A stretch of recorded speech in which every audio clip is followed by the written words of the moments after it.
کو یہ واقعہ اس لیے سنا رہا ہوں کہ یہ غلطیاں مذہبی لوگ کرتے ہیں, لوگوں کی جیبوں پہ نظر رکھتے ہیں. ہمارے حضرت نے ایک واقعہ سنایا اور میں نے یہ تجربہ کیا. حضرت نے فرمایا کہ اگر کوئی شخص صبح و شام آپ کی خدمت کر رہا ہو, آپ نے اگر خود اس سے خدمت کا بول دیا, مانگ لیے, خاص طور پہ پیسے مانگ لیے, اس کے دل میں آپ کی 2 ٹکے کی ویلیو نہیں رہے گی. روزانہ کوئی شخص آپ کو ہدیے لا کے بھی دے رہا ہوں نا پیسوں کی شکل میں, خود سے کبھی نہ مانگو, نہ دل میں لالچ رکھو, یہ عزم کر لو. دیکھو میری جب تیسری شادی ہونے والی تھی نا معذرت کے ساتھ, تو میرے پاس ایک ایف ایکس تھی, پھٹ پھٹی سی ایف ایکس, یاد ہوگا آپ لوگوں کو, جو پرانے لوگ ہیں ان کو پتا ہوگا, بہت سے لوگوں کے محلے میں اس نے بازو مضبوط کیے. اس ایف ایکس کو بیچ کے میں نے شیراٹ خریدی 1.5 لاکھ کی. اب تیسری پہ رشتہ کون دیتا ہے؟ میرے لیے ایک رشتہ مل گیا مجھے, بہترین خاندانی قسم کا, بہترین رشتہ تھا کہ جو پہلی پہ نہیں مل رہا ہوتا انسان کو ایسا, اور اتنا بہترین رشتہ کہ میں اس رات خوشی سے سویا نہیں ہوں. اتنا بہترین رشتہ. اچھا, جو لڑکی کے ابا تھے وہ مان نہیں رہے تھے, بہت اصرار کیا, نہیں مان کے دیے. ایک دن ان کا فون آیا کہ میں راضی ہوں, آپ آ جاؤ بات کر لو بیٹھ. میں نے حیران, بھائی کیسے راضی ہو گئے؟ میں اپنے دوستوں کو لے کے پہنچ گیا, فیملی تھی, انہوں نے کہا بھائی وہ ہماری بچی کو خواب میں کوئی بزرگ آئے ہیں, انہوں نے بولا کہ کر لو شادی. میں نے کہا یار اس کو بزرگ مل جائیں یار مجھے. اچھا میں زیادہ خوابوں کو نہیں مانتا, لیکن میرے اندر سے اچھا مجھے بھی لگ رہا تھا کہ یہ ایسی اس کو خود ہی آ گیا ہوگا خواب, جو سوچ کے سوتے ہو تو وہی آتا ہے نا انسان کو. تو مجھے نہیں تھا کہ یہ کوئی سچا خواب ہے یا کچھ جھوٹا ہے, میں نے کہا ایسے اس کا دماغ میں ہے. لیکن بہرحال ہمیں اب کیا کرنا ہے, بعد میں شادی کے بعد بتائیں گے, خوابوں پہ زیادہ بھروسہ نہیں کیا کرو, گراؤنڈ ریئلٹی کو دیکھا کرو, لیکن ابھی یہ بتانے کی بات نہیں. حقیقت تو یہی ہے کہ بھائی کسی کو جتنا بھی اچھا خواب آ جائے نا, گراؤنڈ ریئلٹی میں اگر وہ رشتہ آپ کے جوڑ کا نہیں ہے تو خوابوں کی بھینٹ اپنی شادیوں کو مت چڑھایا کرو, یہ ذہن میں رکھو. خوابوں سے صرف تائید ہوتی ہے چیزوں کی, بڑے بڑے فیصلے خوابوں کی بیس پہ نہیں کیے جاتے, لیکن انہوں نے کر لیا فیصلہ. اچھا بھائی, مہر طے ہوا آدھا تولہ, جو میری اوقات سے بہت, اس وقت پیسے تو میرے پاس تھے لیکن ہینڈ ٹو ماؤتھ چلتا تھا, سارے گھر میں خرچ ہو جاتے تھے. انہوں نے مجھے کہا کہ بھائی آدھا تولہ مہر. میں نے کہا ٹھیک ہے جی. اگلے دن نے کہا رات کو ہم خوشی سے سوئی نہیں رہے, گھر والوں کو پتہ ہی نہیں کہ کیوں خوش ہے اتنا, وہ سمجھ رہے اس کے اخلاق بہت اچھے ہو گئے. مولانا طارق جمیل صاحب کا شاید بیان سن کے آیا یہ, ان کو اگر میں بتا دیتا کہ اس وجہ سے خوش ہوں تو پٹتا کہ نہیں پٹتا ہے بھائی. اگلے دن کیا ہوا ہے جی, نکاح سے 1 گھنٹہ پہلے لڑکی والوں نے مجھے بتایا کہ جی یہ مہر بہت کم ہے, آپ آدھا تولہ کے بجائے 2.5 تولے مہر رکھیں. آپ آئی بات سمجھ میں, کتنا رکھ لیں؟ 2.5 تولے.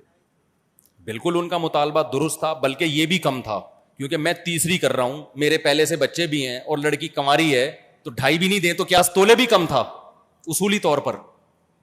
کیا خیال ہے بھائی؟ جب آپ تیسری کر رہے ہو, یہ تو ان کا ظرف ہے کہ وہ 2.5 میں مان گئے, ورنہ 2.5 بھی وہ بھی صرف اس لیے کہ بھائی مولوی آدمی ہے, دیندار آدمی, دین کی بیس پہ کر رہے تھے. انہوں نے کہا مفتی صاحب اب ہم اپنی بیٹی, کنواری بیٹی آپ کو دے رہے ہیں, تو اب یہ آدھا تو نہیں نا, 2.5 تو بنتا ہے. ان عورتوں نے ان کو بولا تھا کہ بھائی یہ کیا کر رہے ہو, کچھ تو بڑھاؤ. وہ تو عورتیں تو 10 تولہ کہہ رہی تھی, لڑکی کے ابا نے کہا 2.5 تک لے آؤ.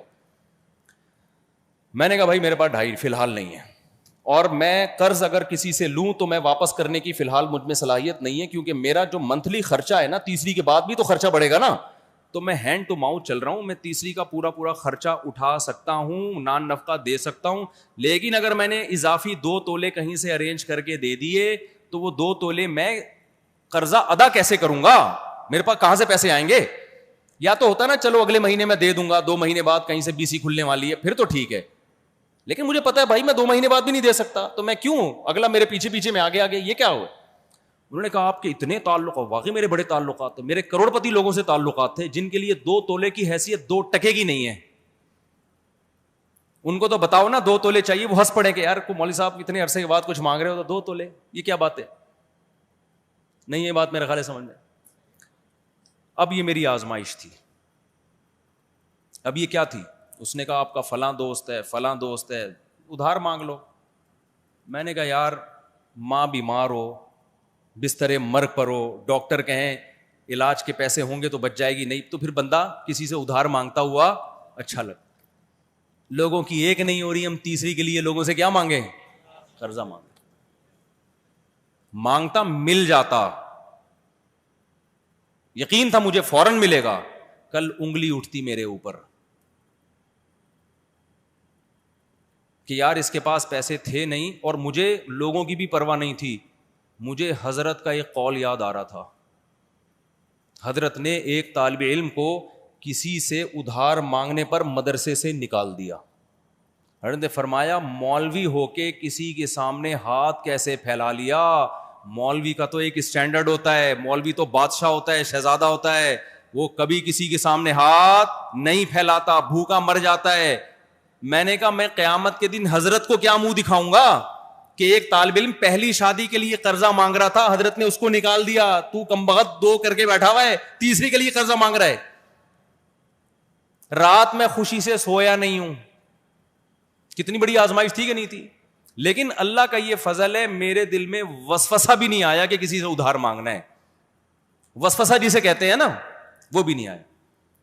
میں نے کہا نہیں بھائی, ہمارے حضرت فرمایا کرتے تھے جس مولوی نے ایک دفعہ ہاتھ یوں کر لیا, اللہ کی طرف سے کچھ ایسی پھٹکار برستی ہے کہ ساری زندگی پھر کیا کرتا رہتا ہے, او بھائی 50 روپے دے دے, او بھائی 100 روپے دے دے, او بھائی اتنے پیسے دے دے. ساری, کیونکہ اس نے بڑا مرتبہ تھا نا, اس نے اپنے آپ کو کیا کر لیا لوگوں کے سامنے ذلیل. اللہ ہمیشہ کے لیے گرا دیتا ہے اس کو.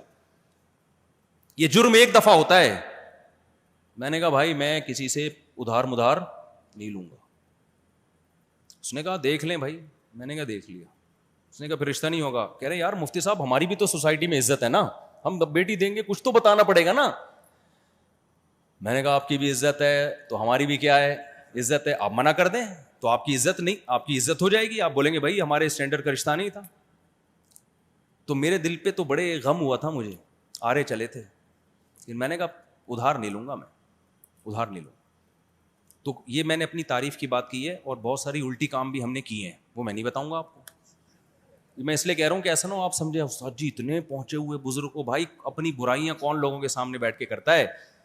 لیکن یہ صرف آپ کو موٹیویشن کے لیے آپ کے سامنے میں نے ایک واقعہ سنایا ہے, صرف یہ سمجھانے کے لیے کہ آپ نے کردار میں 2 نمبری نہیں کرنی. کوئی ایسا کام نہیں کرنا جس سے لوگوں کی انگلیاں آپ کی طرف اٹھنا شروع ہو جائیں. سمجھتے ہو کہ نہیں سمجھتے؟ تو صداقت ہونی چاہیے اور امانت ہونی چاہیے. اور امانت جب تک نہیں ہوگی جب تک آپ لوگوں سے مستغنی نہیں ہو جاتے. مدرسے کے مال کو اپنے باپ کا مال مت سمجھو.